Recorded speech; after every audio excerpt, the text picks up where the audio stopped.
Release date ఎంత ముఖ్యం అనేది ఆగస్టు 15కు విడుదలవుతున్న సినిమాలు చెబుతున్నాయి.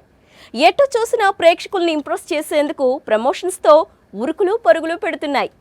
ఒక్కసారి ఇండిపెండెన్స్ డేకు స్టార్ట్ అయ్యే మూవీ మారథా నెక్స్ట్ మండే రాఖీ వరకు కొనసాగుతోంది.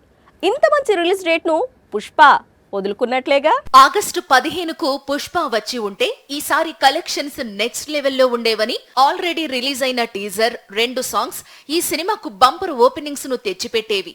ఎందుకంటే ఈ వీకెండ్ కు రిలీజ్ అవుతోన్న సినిమాల అడ్వాన్స్ బుకింగ్స్ చూస్తుంటే ట్రేడ్ వర్గాలు Pushpa sequel bumper offer miss చేసుకుంది అంటున్నాయి. ఇది విజయవాడలోని ఫేమస్ బాబాయ్ హోటల్.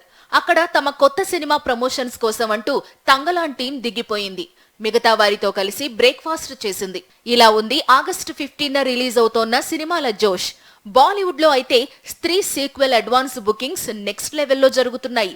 గతంలో వచ్చిన స్త్రీ సూపర్ హిట్ కావడంతో ఇప్పుడు రిలీజ్ అవుతున్న స్త్రీ సీక్వెల్ ఖచ్చితంగా తొలి రోజే 30 కోట్లు, అలాగే పాజిటివ్ టాక్ తెచ్చుకుంటే ఫుల్ రన్ లో 200 కోట్లు దాటుతుందనే అంచనాలు ఉన్నాయి.